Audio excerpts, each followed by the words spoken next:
Pues vamos a comenzar con la exposición de la palabra después de haber orado, de haber cantado y de haber participado del pan y del vino. Pasamos a la exposición de la palabra y hoy terminaremos el capítulo 10 del libro de Juan, que lo dejamos la semana pasada en el versículo 21 y hoy lo terminaremos para la próxima semana comenzar con el maravilloso capítulo 11 de la muerte de Lázaro, donde vamos a ver otro aspecto de nuestro Señor Jesucristo, de sus tantos ya sois que dijo, el yo soy la resurrección y la vida. Pero hoy vamos a terminar. Estuvimos hablando durante 3 semanas de que Jesús es el buen pastor, el buen pastor, el buen pastor, y después de hablar tanto de él mismo, pues como siempre, en los últimos versículos de este capítulo, quien lo tenga en mano, quien lo lea en la pantalla, vamos a leer en el capítulo 10 para empezar versículos del 22 al 25 y así vamos a ir continuando hasta terminar este capítulo en el día de hoy. Título, pues la hostilidad de los líderes religiosos, la hostilidad que tenían hacia nuestro Señor Jesucristo. Entre el versículo anterior de la semana pasada y este ya han pasado unos 3 o 4 meses y vamos a ver lo que dice la palabra. Pero antes vamos a presentar al Señor para que sea Él, a través de su Espíritu Santo, quien nos hable. Amado Dios, te damos gracias por tu palabra. Sabemos que tu palabra es verdad, que tu palabra, Señor, penetra hasta lo más profundo de nuestros corazones y queremos exponerla con toda honestidad, Señor. Danos paciencia, danos sabiduría para poder entender, Señor, esa palabra que es útil para nuestras vidas, Señor, esa palabra que nos corrige, que nos enseña y que nos ayuda a seguir trabajando, a seguir funcionando, a seguir viviendo y a seguir dando testimonio de que tú eres real en nuestras vidas. Gracias te damos por este tiempo que podemos escudriñar, leer, estudiar y aprender de tu palabra. En el nombre de Jesús te damos las gracias. Amén. Pues dice así los 4 primeros versículos a partir del 22. Celebrábase, castellano antiguo, ya la Biblia del 60 se va quedando antigua. Sería, celebrábase en Jerusalén la fiesta de la dedicación. Era invierno y Jesús andaba en el templo por el pórtico de Salomón. Y le rodearon los judíos y le dijeron, ¿hasta cuándo nos turbarás el alma? Si tú eres el Cristo, dínoslo abiertamente.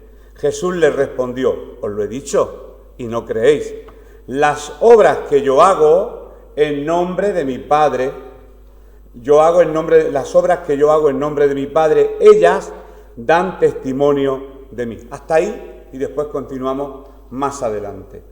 Bueno, dice que era la fiesta de la dedicación. La fiesta de la dedicación se llama la Hanukkah. Y lo que celebran los judíos, siguen celebrándolo, es la restauración del segundo templo que había profanado Antíoco IV, que era un seleucida. Seleuco era general de Alejandro Magno, pero clase de historia en esta mañana como que no. Simplemente que Antíoco IV Epífanes fue alguien que profanó el templo, matando diariamente una cerda y obligando a los judíos a comer una carne que estaba prohibida y profanó el templo. Cuando Antíoco IV fue vencido, los judíos desde entonces celebraban aquella fiesta como la fiesta de la dedicación o la fiesta de la Hanukkah. Y dice la tradición, que no la veracidad, hay 2 lámparas en Israel, la Menorá, que tiene 7 brazos, y la Hanukkah, que tiene 9, y durante 8 días, porque la llama del centro siempre está encendida, se va encendiendo cada día una luz representando la luz de Dios de nuevo en el templo, en el habitáculo de Dios. Y explicada por encima la fiesta, que podríamos estar mucho tiempo explicándola, esto en el instituto son 3 clases, solamente hablar de esta fiesta. Pero hoy no vamos a hablar de fiesta, vamos a hablar de lo que el Señor quiere decirnos a través de su palabra. Tranquilamente la fiesta, ¿y qué hacía Jesús en Jerusalén si vivía en Nazaret? Porque como buen judío se desplazaba a todas y cada una de las fiestas que se celebraban en la capital. Y dice que se estaba paseando por el pórtico de Salomón. A la este del templo, la estoy visualizando, un pórtico con columnas y una techumbre. Era el mes de Quisleu, y Quisleu está entre noviembre y diciembre, hacía frío.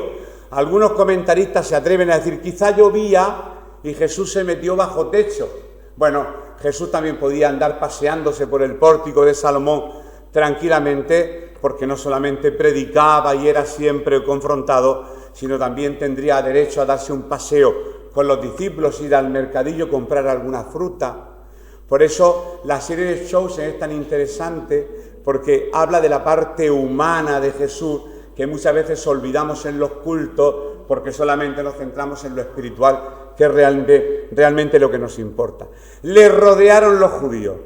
Si tú vas por una calle oscura a la 1 de la mañana y te rodean un grupo de personas, eso te intimida. Eso intimida a cualquiera. Le rodearon, no le chistaron. Yeshua, ¿puedes responder a una pregunta? No, le rodearon, le intimidaron. Jesús no estaba enseñando en ese momento, estaba dando un paseo plácidamente, o quizá, como dicen esos exégetas, resguardándose de la lluvia de diciembre. Puede ser, no lo sabemos, ni la Biblia lo dice, ni es importante. O sea, que le tienden una emboscada de una forma hostil, con malicia, como siempre, mientras él y sus discípulos caminaban tranquilamente por el pórtico de Salomón el día de fiesta llamado la dedicación o día de la Hanukkah. Hasta ahí creo que lo hemos entendido perfectamente. Esta era la situación. Y, lógicamente, sus detractores, como siempre, le preguntan, ¿hasta cuándo nos turbarás el alma?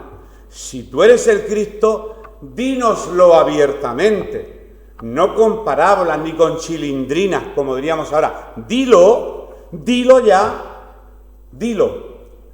Y veréis si Jesús lo dijo. Vamos a hacer una retahíla de respuestas de Jesús, que es increíble. Me pararé a la mitad porque si no estaríamos todo el culto con la retahíla de respuestas. Y gente dice, yo creería si viera, pero es que Jesús lo dejó clarísimo en el primer siglo. No había lugar a dudas para creer. El problema del ser humano no es la evidencia, sino la incredulidad. Porque aun Jesús apareciéndose en esta mañana aquí, muchos saldrían corriendo y no creerían. Pensaría que es una aparición, se asustarían. No es por milagros por lo que la gente se convierte a Cristo, sino por fe, porque acepto que Él murió por mí en la cruz del Calvario. Por no perder la costumbre, estos líderes que le rodean de forma intimidatoria se negaban a escuchar y a creer en Jesús. Ellos preguntaban y ya Jesús no sabía ya qué más hacer ni qué más decir. Había dicho de todo y había hecho de todo. Y por eso después venía el milagro más gordo, resucitar a un muerto en el próximo capítulo. Eso fue la guinda que colmó el pastel. ¿Creyeron por resucitar un muerto? No. De hecho, se comenta en la historia que en la época romana había un brebaje que te adormecía durante 3 días y después se te pasa el brebaje. Claro, pues eso le hizo a Lázaro. Se tomó el brebaje e hizo el paripé del milagro y después resucitó. Quien no quiere creer le va a buscar siempre 5 patas al gato. Y la fe es algo mucho más sencilla que eso. ¿Qué querían los fariseos rodeándole, intimidándole en aquel pórtico de Salomón? Querían culpar a Jesús de su incredulidad. No creemos por tu culpa.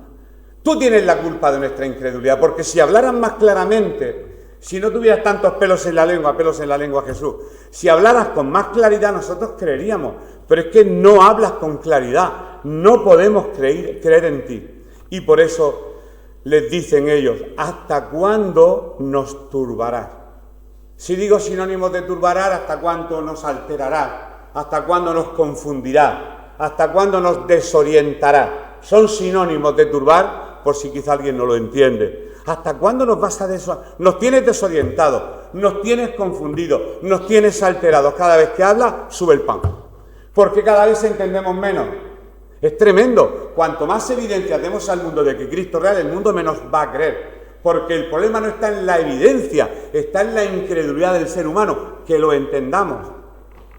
Por eso siempre queremos hacer defensa apologética, demostrar, porque fíjate, el mundo no cito solo.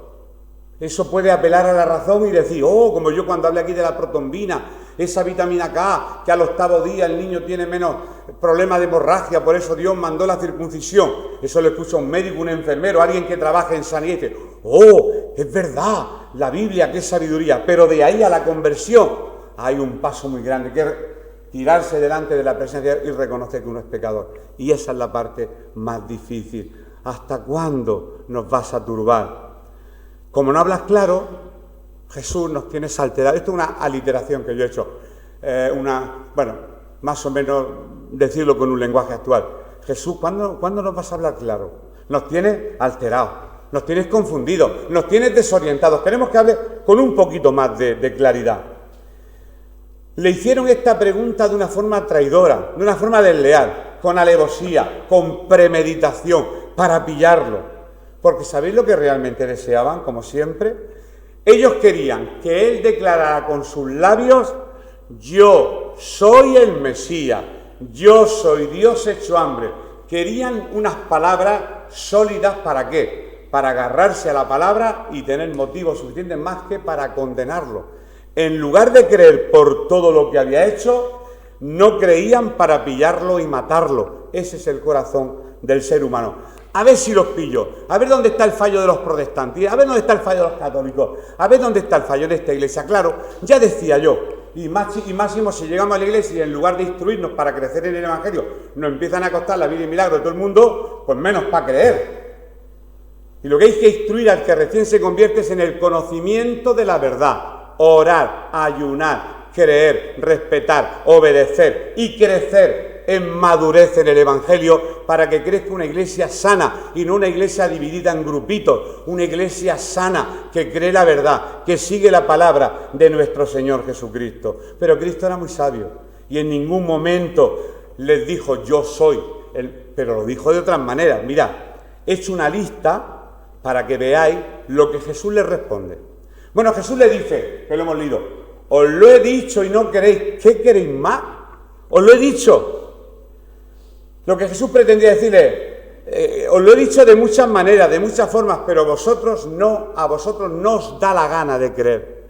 Os falta que aparquéis la incredulidad, que enterréis la incredulidad. ¿Por qué en aquella ocasión, paréntesis, Jesús no puede sanar a la niña que está muerta y tuvo que echar a las plañideras fuera, persona que a sueldo llora para hacer más lúgubre el entierro? Personas que se le pagaban para llorar, que no sentían nada por el difunto, y eran las plañideras.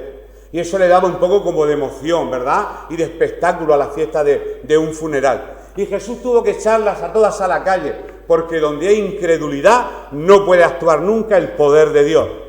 El poder de Dios solamente puede actuar cuando se echa fuera la incredulidad. Incredulidad, fuera. Y entonces Cristo puede actuar. ¿Por qué tenemos atados a Cristo de pies y manos y su Espíritu Santo y a veces no obran milagros en los cuales creemos? Por la incredulidad de nuestros corazones. Mirad cómo lo había dicho.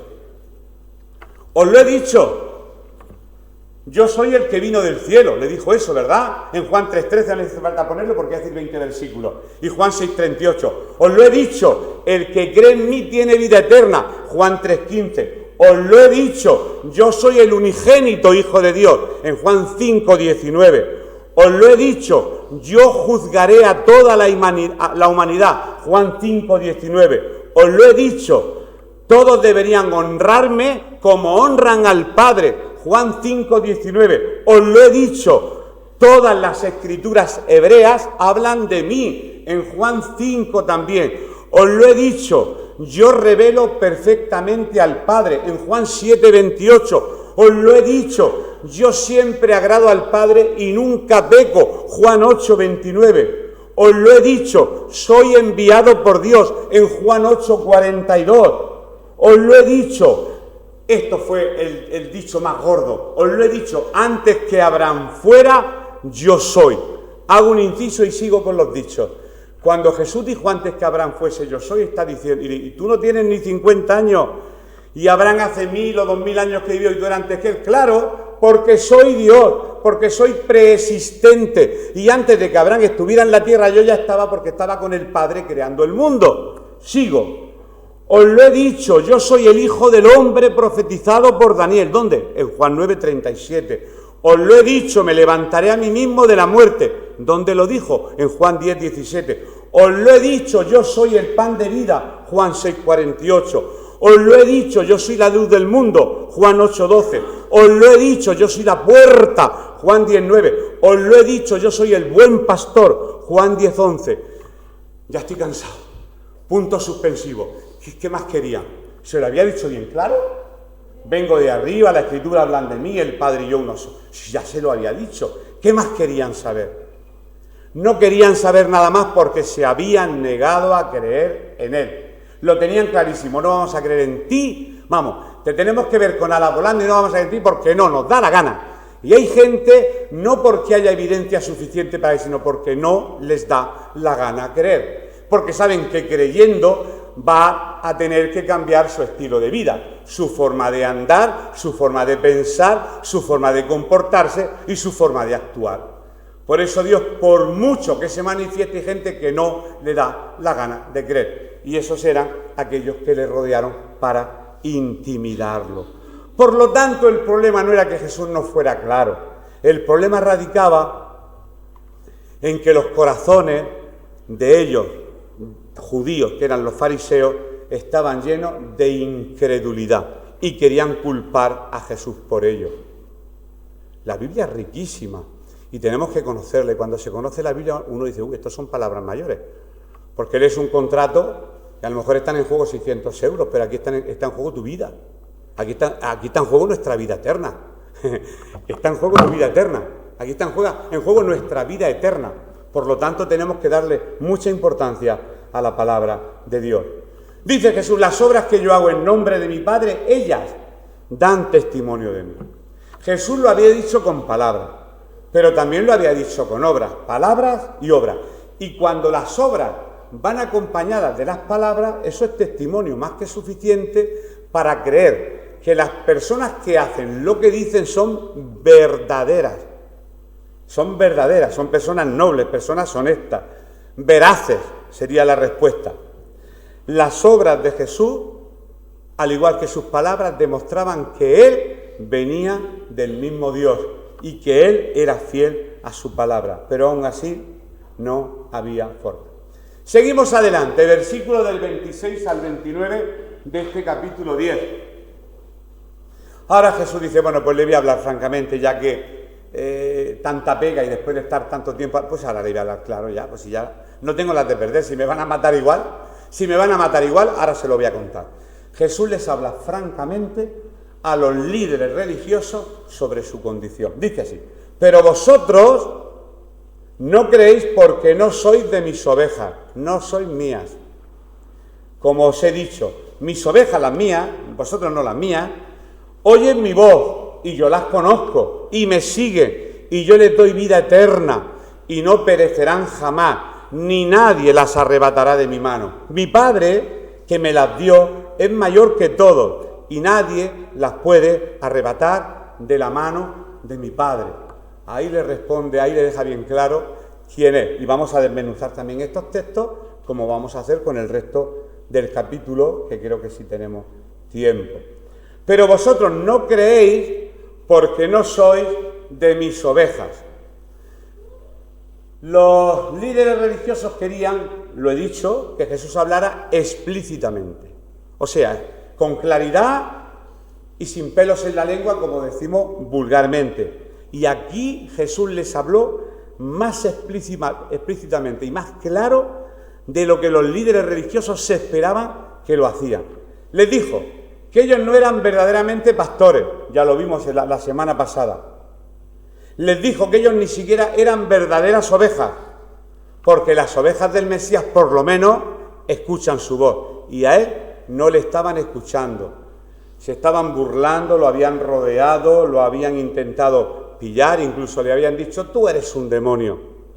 Por lo tanto, si no escuchaban al Mesías, no eran sus ovejas, porque las verdaderas ovejas escuchan la voz del pastor, no del pastor de la tierra, de Jesús, el pastor de los pastores, para no confundirnos. Su incredulidad les hacía permanecer en su pecado. Si alguien permanece en pecado no es porque la Iglesia cometa errores, es porque no le da la gana de creer. Ya os digo que los 12 discípulos tuvieron a alguien perfecto. Jesús fue hecho hombre, dice la Biblia, fue tentado en todo, pero sin pecado. Y aún así, muchos volvieron atrás y ya no andaban con él, Por lo tanto, ¿por qué echaron un paso para atrás? ¿Porque Jesús se equivocó? No, porque había incredulidad en el corazón. Siempre intentamos culpar al otro, pero la culpa de tu frialdad espiritual no la tiene ningún líder.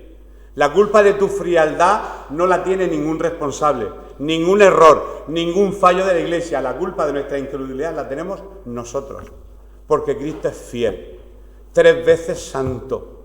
Y podemos todos los días acercarnos ante su trono de la gracia para recibir el oportuno socorro. Aunque estemos recibiendo la mayor injusticia del mundo, Dios es soberano y Dios hará y deshará como a Él le da la gana. Y dice Jesús, y les doy vida eterna y no perecerán jamás.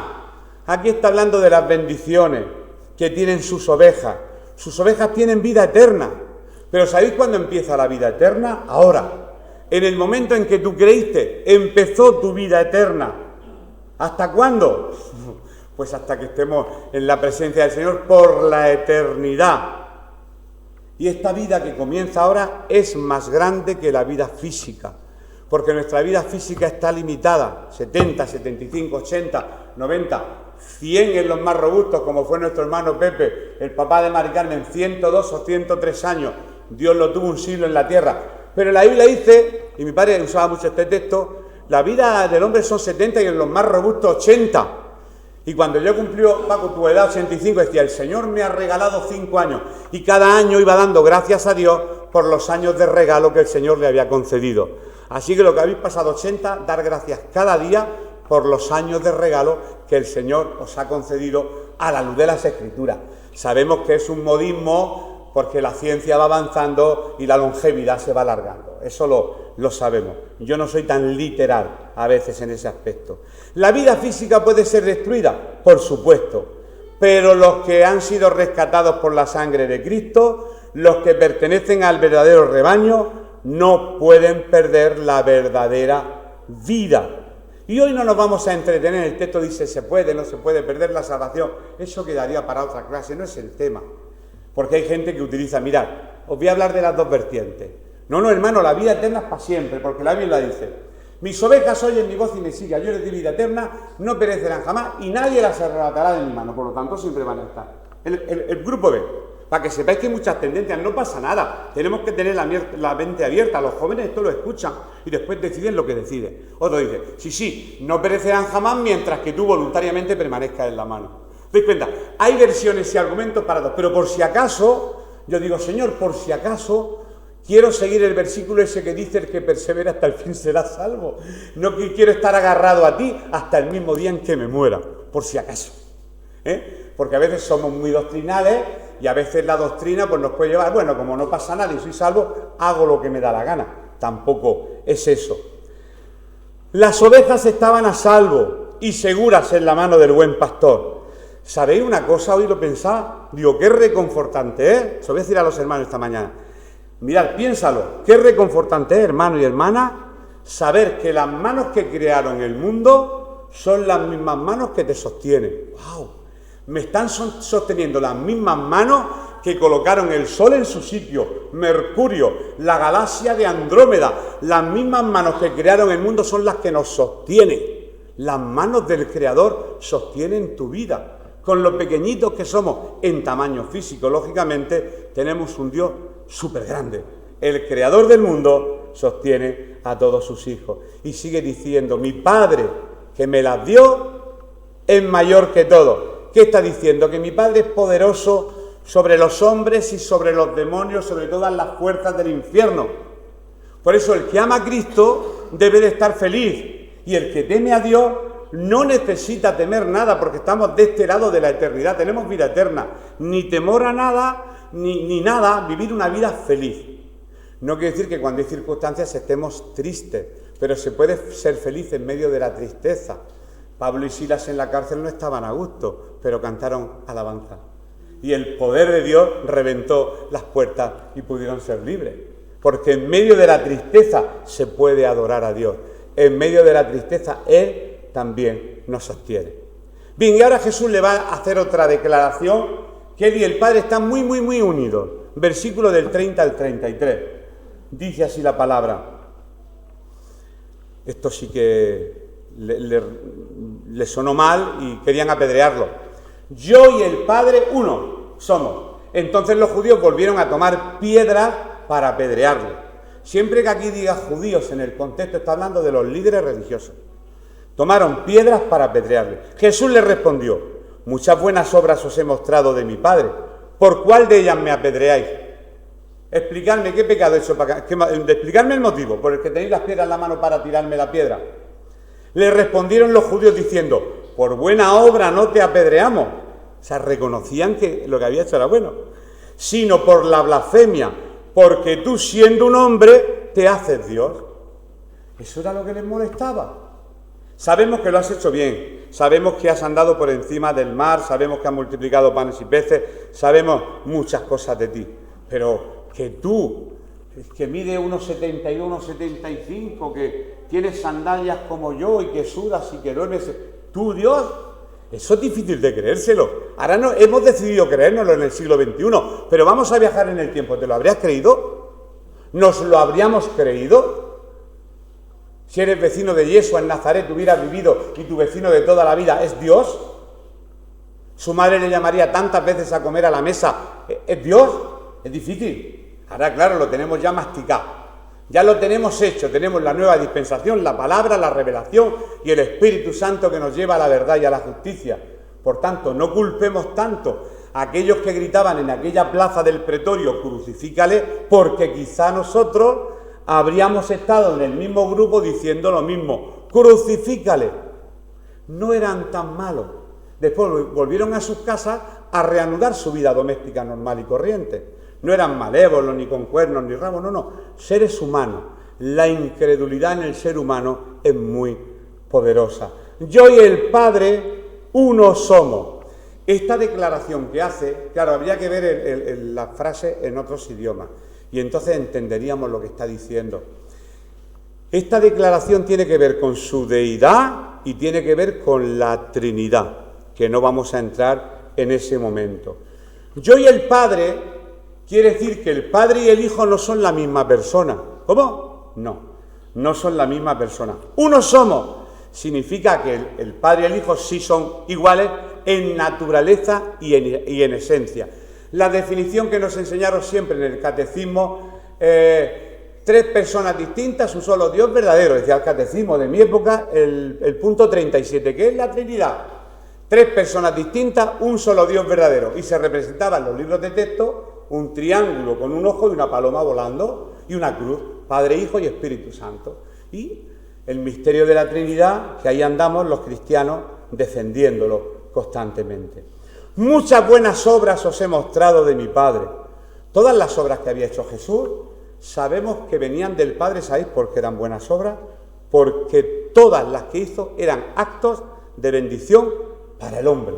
Darle la vista a un ciego de nacimiento, levantar a un paralítico en el estanque de Siloé que pudo volver a casa, sanar a los 10 leprosos que volvieron a casa sin necesidad de tocar la campanilla y rehacer su vida familiar con sus hijos y su esposa.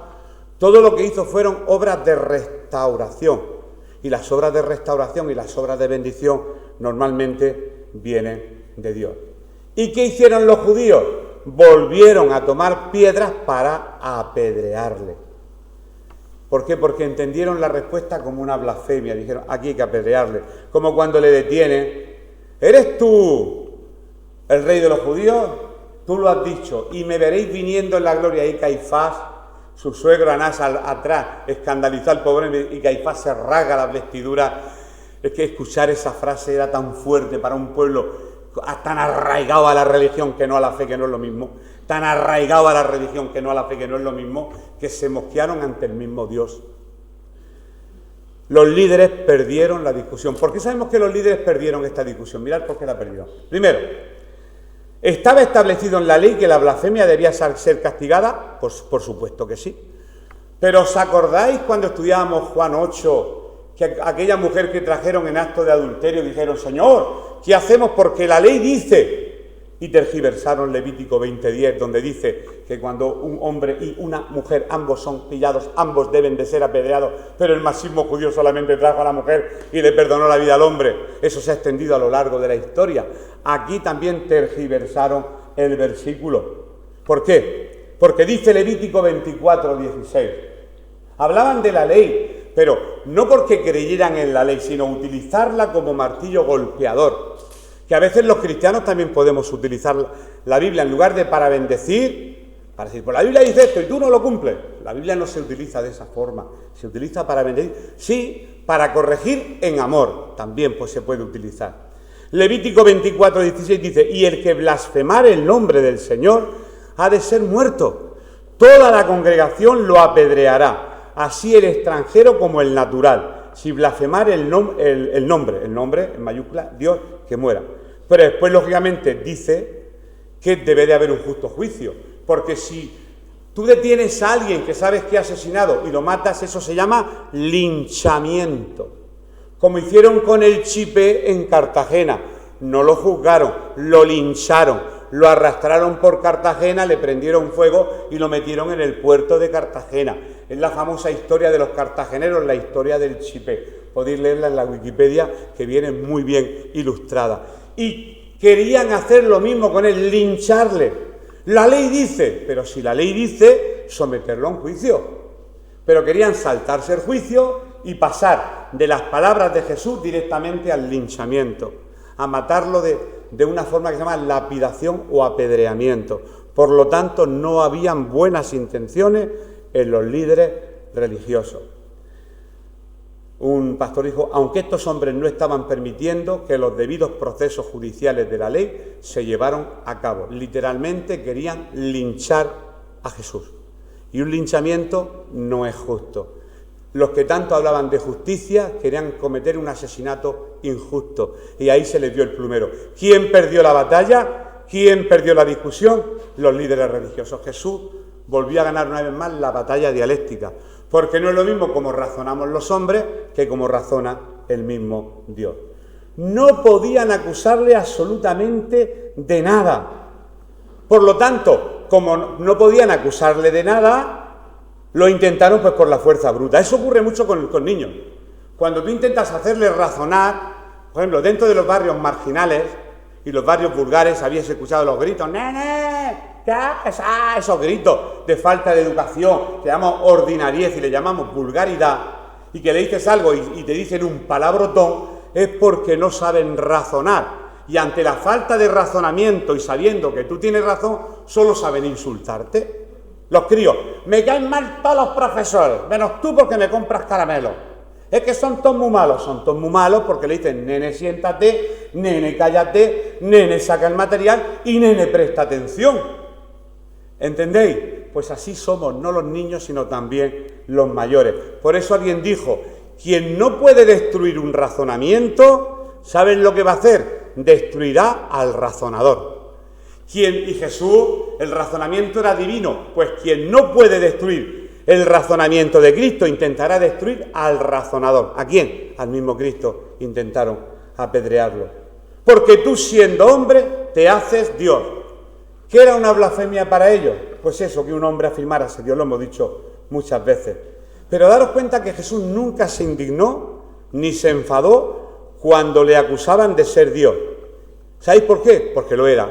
¿Y por qué nunca se molestó cuando alguien se arrodillaba, cuando Tomás dice que le adoró cuando vio las marcas? Porque era Dios. O quizá estaba loco. Era un demente. Ya lo hablaremos eso en un silogismo lógico que demuestra que Cristo es Dios.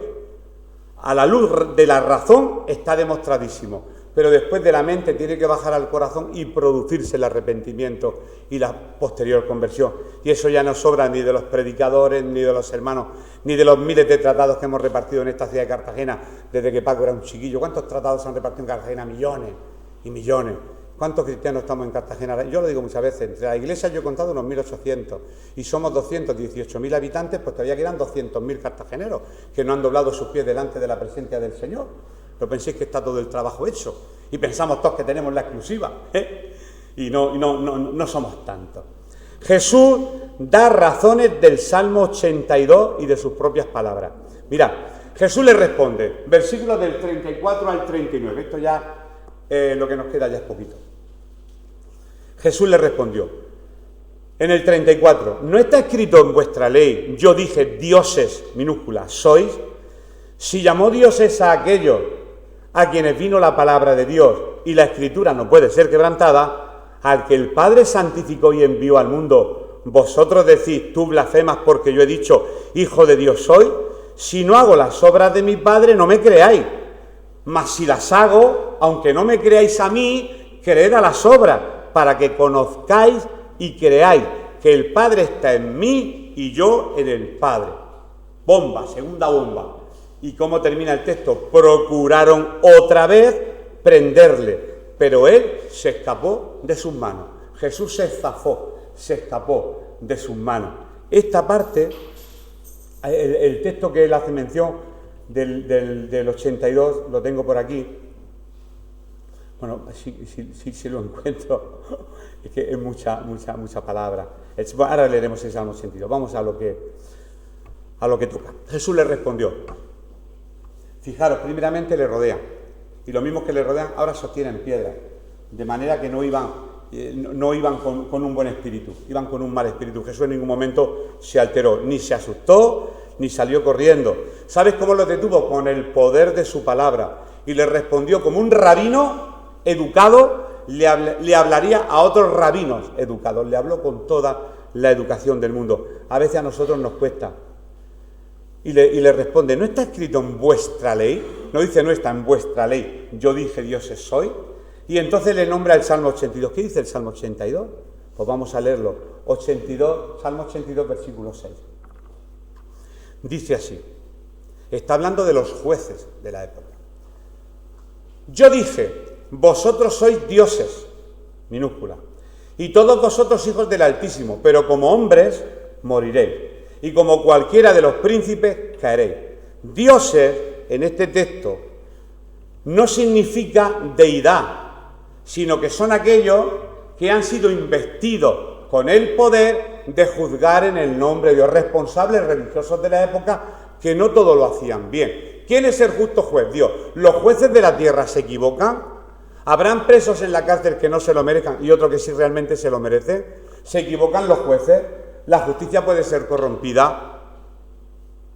¿O no? Yo he ido a muchos juicios aquí en Cartagena cuando estaba en la comunidad y veía cómo se bajaba el fiscal, el juez y el abogado. Y tomándose el café en el bar de decía, bueno, ¿qué le vamos a pedir a este? 3 meses, venga, pues tú pides, pum, y ya está, soluciona el juicio. Subía con él y digo, nene, te van a caer 3 meses, pero te van a dejar cumplir conmigo en el centro. Los amañamientos judiciales los conocemos.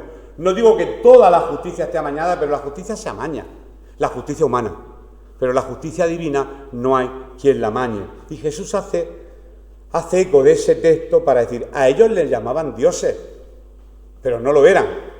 ¿Por qué? Porque tenían derecho a ser designados así, representaban de manera imperfecta la voluntad divina, porque fueron llamados en su tiempo a administrar la palabra de Dios, pero eran humanos y metían la pata. Dicen, si a eso sí les podéis llamar dioses, y yo que realmente sí soy Dios, a mí me quería apedrear, ¿qué estáis diciendo? Y los confronta con la misma palabra. Más o menos Jesús le diría, si Dios le dio este título de Dios a estos jueces injustos debido a su oficio, ¿por qué consideran blasfemia que yo me llame a mí mismo el Hijo de Dios, a la luz de mi testimonio y a la luz de mis obras?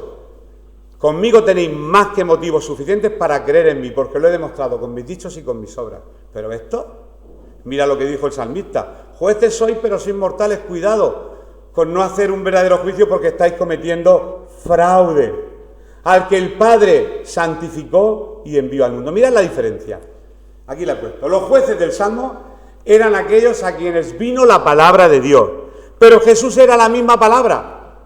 A los jueces les vino la palabra, pero Jesús es la palabra. ¿Dónde está en Juan 1:1? En el principio era el Logos, la palabra. Y la palabra estaba con Dios y la palabra, Logos, era Dios. Jesús es la palabra, es la expresión de Dios, la palabra, nunca mejor dicho. Jesús era la palabra, pero ellos eran voceros de la palabra con errores. Jesús no era de esa manera. Bueno, y procuraron prenderle, pero él se escapó. Recordemos 2 casos en que Jesús se escapó. ¿Cuándo se escapa Jesús? En el huerto. ¿A quién buscáis? A Jesús Nazareno. Yo soy. Estaba denotando su deidad. ¿Por qué? Porque había un poder que emanaba sobre él y evitó que le pusieran las manos encima del poder que brotaba del Hijo de Dios. El mismo poder que brotó en el huerto de los olivos la noche en que intentaron prenderle. Yo soy. Y cayeron en tierra. No pudieron echarle la mano encima porque no era un humano normal y corriente. Y los últimos versículos, que no hace falta explicarlo, del 40 y terminamos los últimos 3 versículos. Jesús cansado se marcha, sale de la jurisdicción judía y se va a una parte donde los judíos no tienen jurisdicción ninguna. Lo dice así. Y se fue de nuevo al otro lado del Jordán, al lugar donde primero había estado bautizando Juan, la región de Perea, y se quedó allí. Y muchos venían a él y decían: Juan a la verdad ninguna señal hizo, pero todo lo que Juan dijo de este es verdad. Y muchos creyeron en él allí. ¡Qué casualidad! En Jerusalén, en la capital del pueblo escogido, donde se supone que conocían la Torá y tendrían que convertirse, le acusaban de blasfemo y querían apedrearlo. Y en el extranjero, donde se supone que tenían la revelación absoluta, muchos creyeron en él. No es el lugar, es la intención del corazón. La conclusión, la tengo aquí, la conclusión de estos textos, quiero leerla en esta mañana, porque creo que es bueno que nos quedemos con unas conclusiones, porque se habla mucho en una exposición de la palabra. Mirad cuál es la conclusión, 3 conclusiones breves que he sacado. Primero, tenemos que entender después de lo que hemos leído que Jesús es el Mesías, no un Mesías, el Mesías. Jesús se declara a sí mismo como el Mesías, el Hijo de Dios, y afirma su unidad con el Padre. Esto nos muestra la divinidad de Jesús y su relación única con Dios Padre. Segunda conclusión, la incredulidad es un problema del corazón humano. Los líderes judíos no creen en Jesús porque no son, para empezar, no son de sus ovejas.